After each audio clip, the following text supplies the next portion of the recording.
आप देख रहे हैं इन खबर, आपके साथ मैं हूं रचना बंसल। आज मन में थोड़ी सी तसल्ली है। थोड़ी सी तसल्ली इसलिए कि निर्भया के चारों दोषियों के विकल्प खत्म हो चुके हैं। थोड़ी सी तसल्ली इसलिए कि अब बहुत ज़्यादा इंतजार नहीं करना होगा दोषियों को फांसी पर लटकते हुए देखने के लिए।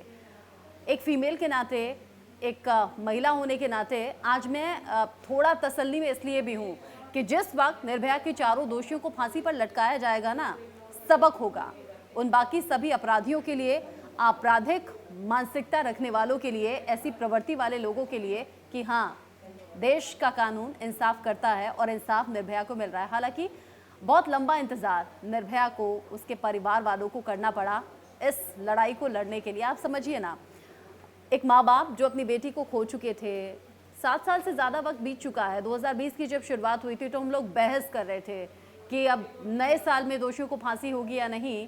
अब क्या नया साल 2020 की शुरुआत क्या वाकई न्यू इंडिया साबित होगा, जहां से क्राइम खत्म हो जाएगा, महिलाएं खुद को सुरक्षित महसूस करेंगी, महिलाएं सेफ सिक्योर इस सोच के साथ घर से निकल पाएंगी और फिर सेफ सिक्योर ही घर वापस लौट पाएंगी।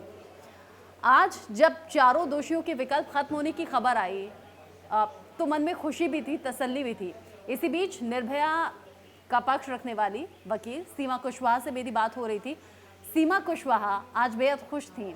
उन्हें ऐसा लगा कि जंग का एक पड़ाव उन्होंने जीत लिया है। और हाँ, आज निर्भया की मां आशा देवी की आंखों में भी एक अलग चमक थी। ऐसा होता है ना, उम्मीद जब जब और गहरी होती है तब तक हमारा कॉन्फिडेंस भी हाई होता है। कॉन्फिडेंस यानी कि आत्मविश्वास भी मजबूत होता है और हमारी उम्मीद और ज़्यादा गहरी हो जाती है, बढ़ जाती है। सिर्फ निर्भया का परिवार नहीं, ऊपर से देख रही निर्भया ही नहीं, निर्भया की वकील ही नहीं, पूरे देश को इंतजार है निर्भया के साथ दरिंदगी करने वाले फांसी पर लटकें और एक सबक देश में दिया जाए। महिलाओं की सेफ्टी सिक्योरिटी को लेकर ये संदेश हो और उन सभी आपराधिक प्रवृत्ति वाले लोगों के लिए भी हो जो इस तरह की सोच रखते हैं या इस नियत से महिलाओं को देखते हैं। सीमा कुशवाहा आज खुश थी। उनसे मैंने पूछा भी, कानूनी विकल्प कोई और तो नहीं बचा है? तो उन्होंने कहा नहीं, विकल्प अब खत्म हो चुके हैं, या तो आज या तो कल। अब कोर्ट कभी भी डेथ वारंट जारी कर देगा और इस बार दोषियों के वकील एपी सिंह किसी भी तरह कोशिश नहीं कर पाएंगे टाइम बाय करने की या फिर इस डेट को आगे बढ़ाने की। हालांकि इससे पहले जिस तरह के पैतरे आजमाए गए एपी सिंह के जरिए, हम लोग भी हैरान थे। एक जर्नलिस्ट होने के नाते, एक पत्रकार होने के नाते हम लोग हैरान थे कि एपी सिंह जाने कौन कौन से बिंदु सामने रखते रहे हैं और टाइम बाय करते रहे हैं, टाइम को आगे बढ़ाते रहे हैं।